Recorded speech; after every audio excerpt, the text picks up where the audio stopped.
ഓവനും ബീറ്ററും എഗ്ഗും അതുപോലെ മൈദയൊന്നും ചേർക്കാത്ത ഒരു പ്ലം കേക്കിൻ്റെ റെസിപ്പിയാണ് ഇന്ന് ഞാൻ ഷെയർ ചെയ്യുന്നത്. വളരെ എളുപ്പമാണ് തയ്യാറാക്കാനായിട്ട്. അപ്പോൾ നമുക്ക് ഇതിലേക്കുള്ള കാരമൽ ഒന്ന് തയ്യാറാക്കിയെടുക്കാം. ഷുഗർ ഒന്ന് കരിയിച്ചെടുക്കണം. ഞാനിപ്പോൾ 1/2 കപ്പ് ഷുഗറാണ് എടുത്തിട്ടുള്ളത്. കുറച്ചുകൂടെ മധുരം വേണമെന്നുണ്ടെങ്കിൽ 3/4 കപ്പ് വരെ നിങ്ങൾക്ക് പഞ്ചസാര എടുക്കാവുന്നതാണ്. അതൊന്ന് കരിഞ്ഞു വരുന്ന സമയത്ത് നമുക്ക് അതിനകത്തേക്ക് 1/2 കപ്പ് ഓറഞ്ച് ജ്യൂസ് ചേർത്ത് കൊടുക്കാം. ഓറഞ്ച് ജ്യൂസിന് പകരമായിട്ട് നിങ്ങൾക്ക് ഗ്രേപ്പ് ജ്യൂസോ അതല്ലെങ്കിൽ ലൈം ജ്യൂസോ ഏത് വേണമെങ്കിലും ആഡ് ചെയ്യാം. ഞാനിപ്പോൾ ഓറഞ്ച് ജ്യൂസാണ് എടുത്തിട്ടുള്ളത്. ഗ്രേപ്പ് ജ്യൂസ് ചേർത്ത് കഴിഞ്ഞാൽ ഇതേ ടേസ്റ്റ് തന്നെ നമുക്ക് കിട്ടുന്നതാണ്. ഇനി ഇതൊന്ന് തിളച്ച് വരുന്ന സമയത്ത് ഇതിലേക്ക് നമുക്ക് ഡ്രൈ ഫ്രൂട്ട്സൊക്കെ ഒന്ന് ആഡ് ചെയ്ത് കൊടുക്കാം. ഫ്ലെയിം കുറച്ച് വെച്ചിട്ട് വേണം ജ്യൂസ് ചേർത്ത് കൊടുക്കാൻ, അല്ലെങ്കിൽ പെട്ടെന്ന് പതഞ്ഞ് വരും. ഞാനിപ്പോൾ 150 ഗ്രാം റൈസിൻസും 150 ഗ്രാം വാൽനട്ട്സുമാണ് ചേർത്തിട്ടുള്ളത്. നിങ്ങൾക്ക് നിങ്ങളുടെ താല്പര്യത്തിനനുസരിച്ച് ഡ്രൈ ഫ്രൂട്ട്സ് ഏത് വേണമെങ്കിലും ചേർക്കാം. അതൊക്കെ അവനവൻ്റെ വ്യക്തിപരമായിട്ടുള്ള ഇഷ്ടമാണ്. ഈ ഡ്രൈ ഫ്രൂട്ട്സ് ചേർത്തതിന് ശേഷം ഇത് നന്നായി ഒന്ന് തിളച്ച് വരണം. അത്രയും സമയം നമുക്ക് വെയിറ്റ് ചെയ്യണം. നന്നായി ഒന്ന് തിളച്ച് വന്നു കഴിഞ്ഞാൽ നമുക്ക് ഫ്ലെയിം ഓഫ് ചെയ്ത് ഇതൊന്ന് തണുക്കാനായിട്ട് മാറ്റി വെക്കാം. ഇത് തിളച്ചിട്ടുണ്ട്. ഇനി നമുക്കിത് തണുത്ത് വരുന്നവരെ ഒന്ന് വെയിറ്റ് ചെയ്യാം. ഇപ്പോൾ ഇത് ഏകദേശം നന്നായി തന്നെ തണുത്ത് വന്നിട്ടുണ്ട്. ഞാൻ ഇതിനകത്തുനിന്ന് ഈ ഡ്രൈ ഫ്രൂട്ട്സ് മാത്രം ഒന്ന് എടുത്ത് മാറ്റി വെക്കുകയാണ്. നമുക്ക് ആ വെള്ളം വേറെ സെപ്പറേറ്റ് ആക്കി എടുക്കാൻ വേണ്ടിയിട്ടാണ് ജ്യൂസ്.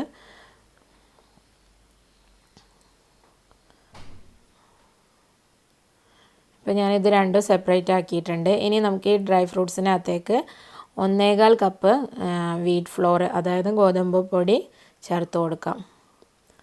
എന്നിട്ട് നന്നായി ഒന്ന് മിക്സ് ചെയ്ത് വെക്കാം. സ്പൂൺ ഉപയോഗിച്ച് അതല്ലെങ്കിൽ കൈകൊണ്ട് തന്നെ മിക്സ് ചെയ്തെടുത്താൽ മതി. നമുക്ക് ഈ ഒരു റെസിപ്പി ചെയ്യാൻ പ്രത്യേകിച്ച് ഒരു ഇൻസ്ട്രുമെൻറ്റിൻ്റെ ഒരു ആവശ്യമില്ല. നമ്മളെ കൈ വെച്ച് തന്നെ ഈസി ആയിട്ട് മിക്സ് ചെയ്തെടുക്കാവുന്നതേ ഉള്ളൂ. ഇപ്പോൾ ഞാനിവിടെ 200 ഗ്രാം ബട്ടർ എടുത്തിട്ടുണ്ട്. റൂം ടെമ്പറേച്ചറിലുള്ള ബട്ടറാണ്. ഇതൊന്ന് നന്നായി ഒന്നുകൂടെ ഒന്ന് സോഫ്റ്റ് ആക്കി എടുക്കുക. ഒരു സ്പൂൺ വെച്ചിട്ട് ചെയ്യുക. അതല്ല കൈ വെച്ചിട്ട് നന്നായി ഒന്ന് മിക്സ് ചെയ്ത് കൊടുത്താലും മതി.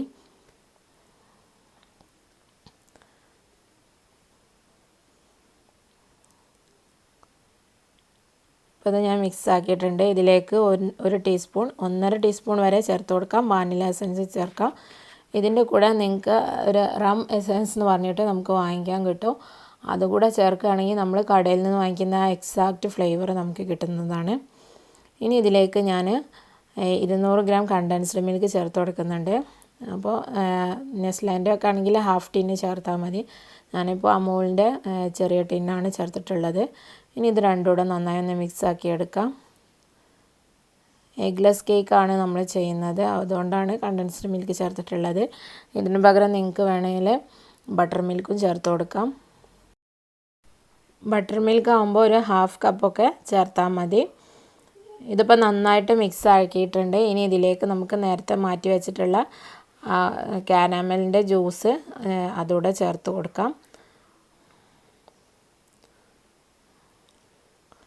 ഇത് നന്നായി ഒന്ന് മിക്സ് ചെയ്തെടുക്കാം. ഇപ്പോൾ നമ്മുടെ ബാറ്ററിലേക്കുള്ള വെറ്റ് ഇൻഗ്രീഡിയൻസ് നമ്മൾ റെഡിയാക്കിയിട്ടുണ്ട്. ഇനി അതിലേക്ക് 1 ടീസ്പൂൺ ബേക്കിംഗ് പൗഡറും 1/4 ടീസ്പൂൺ ബേക്കിംഗ് സോഡയും കൂടെ ചേർത്ത് കൊടുക്കാം. ഒരു ഓറഞ്ചിൻ്റെ ജസ്റ്റ് കൂടെ ചേർത്തിട്ടുണ്ട്. ഇല്ലെങ്കിൽ ചേർക്കേണ്ട കുഴപ്പമൊന്നുമില്ല. ചേർത്ത് കഴിഞ്ഞാൽ നല്ലൊരു ഫ്ലേവർ ഉണ്ടാവും, അത്രയേ ഉള്ളൂ. ഇനി ഇതിലേക്ക് നമ്മൾ മിക്സ് ചെയ്ത് വെച്ചിട്ടുള്ള ഡ്രൈ ഇൻഗ്രീഡിയൻസ് ചേർത്ത് കൊടുക്കാം.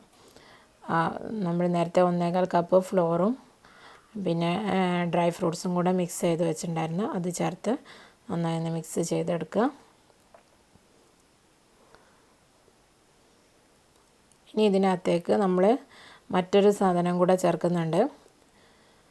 അപ്പോൾ അത് നിങ്ങളുടെ കയ്യിൽ ഉണ്ടെങ്കിൽ അത് തന്നെ ചേർക്കാൻ ശ്രമിക്കുക. ഇല്ലെങ്കിൽ അതിന് പകരം 1/4 കപ്പ് സാധാരണ വീറ്റ് ഫ്ലോർ തന്നെ ചേർത്താൽ മതി. ഞാനിപ്പോൾ ചേർത്തിട്ടുള്ളത് ഗ്രൗണ്ട് കാഷ്യൂ ആണ്. അതായത് കാഷ്യൂ നമ്മൾ റോസ്റ്റ് ചെയ്ത് പൊടിച്ചെടുത്തതാണ്.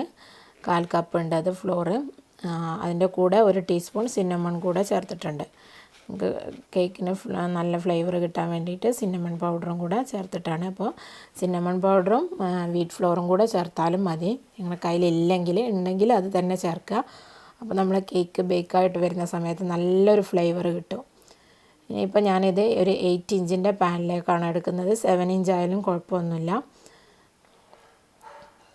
അപ്പോൾ അത് ഞാൻ നേരത്തെ കുറച്ച് ഓയിൽ സ്പ്രെഡ് ചെയ്ത് ഒരല്പം ഫ്ലോറിട്ട് ഡസ്റ്റ് ചെയ്തെടുത്തതാണ്.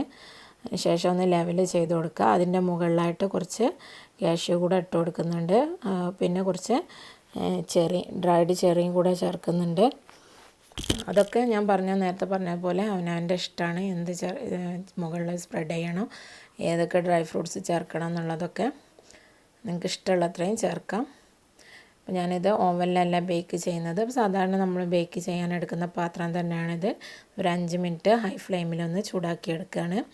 അതിന് ശേഷം നമുക്ക് നമ്മുടെ കേക്ക് ടീന് ഇതിനകത്തേക്ക് ഇറക്കി വെച്ച് ഒന്ന് അടച്ച് വെച്ച് 50 മിനിറ്റ് ഫുൾ ഫ്ലെയിമിൽ അല്ലെങ്കിൽ മീഡിയം ഫുൾ ഫ്ലെയിമിൽ വെച്ച് കൊടുക്കാം. കറക്റ്റ് ഫുള്ളിൽ വെക്കേണ്ട, അതിൻ്റെ കുറച്ച് താഴേക്കാക്കിയിട്ട് ഒരു 50 മിനിറ്റ് സമയം വെച്ച് കൊടുക്കാം. എന്നിട്ട് റെഡി ആയിട്ടില്ല എന്നുണ്ടെങ്കിൽ ഒരു 5 മിനിറ്റ് കൂടെ ഹൈ ഫ്ലെയിമിൽ വെച്ച് കൊടുക്കാം. അപ്പോൾ അത് എൻ്റെ കേക്ക് ഇവിടെ ബേക്കായിട്ട് വന്നിട്ടുണ്ട്. അപ്പോൾ ഞാനിതൊന്ന് ഒരല്പം ചൂടാണ്. ഞാൻ ശേഷം ഒന്ന് പ്ലേറ്റിലേക്ക് മറിച്ച് കാണിക്കാം. ഇത് കംപ്ലീറ്റ് ആയിട്ട് ചൂട് തണിഞ്ഞിട്ടില്ല. ഇപ്പോൾ നല്ല ചൂടോട് കൂടി തന്നെയാണുള്ളത്. കരിഞ്ഞിട്ടൊന്നുമില്ല. 50 മിനിറ്റ് എന്നൊക്കെ പറയുമ്പോൾ നമ്മൾ കരിഞ്ഞ് പോകുമെന്ന് വിചാരിക്കും. പക്ഷേ കരിയൊന്നുമില്ല. ഇത് കുറച്ച് പതുക്കെ ബേക്കായിട്ട് വരികയുള്ളൂ. കട്ട് ചെയ്ത് കാണിക്കുക. അത് ചൂടോട് കൂടി കട്ട് ചെയ്തത് കാരണം നന്നായിട്ട് തന്നെ പൊടിഞ്ഞു പോയിട്ടുണ്ട്. തണുത്തതിന് ശേഷം മാത്രം കട്ട് ചെയ്യുന്നതാണ് എപ്പോഴും ബെസ്റ്റ് ആയിട്ടുള്ളത്. പിന്നെ ഇത് നമ്മൾ പുറത്തുനിന്നൊക്കെ വാങ്ങിക്കുന്ന നമ്മൾ എലൈറ്റിൻ്റെ ഒക്കെ ഒരു പ്ലം കേക്ക് ഉണ്ടല്ലോ, അതിൻ്റെ ഒക്കെ ഒരു ടെക്സ്ചറിൽ വരുന്നതാണ്. അപ്പോൾ അത് നമുക്ക് അത്രയ്ക്ക് അങ്ങ് ഈസി ആയിട്ട് കട്ട് ചെയ്യാൻ കുറച്ച് പ്രയാസമാണ്. അതേപോലെ തന്നെയാണ് ഇതും വരുന്നത്.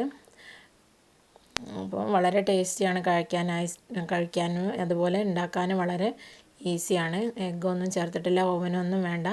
എല്ലാവരും ഇതൊന്ന് ട്രൈ ചെയ്ത് നോക്കുക, അഭിപ്രായങ്ങൾ അറിയിക്കുക. വീഡിയോ ഇഷ്ടമായെങ്കിൽ ഷെയർ ആൻഡ് ലൈക്ക് ചെയ്യുക. ഇൻഷാ അല്ലാഹ് മറ്റൊരു വീഡിയോയുമായിട്ട് മറ്റൊരു എപ്പിസോഡിൽ വീണ്ടും കാണാം. Thank you for watching.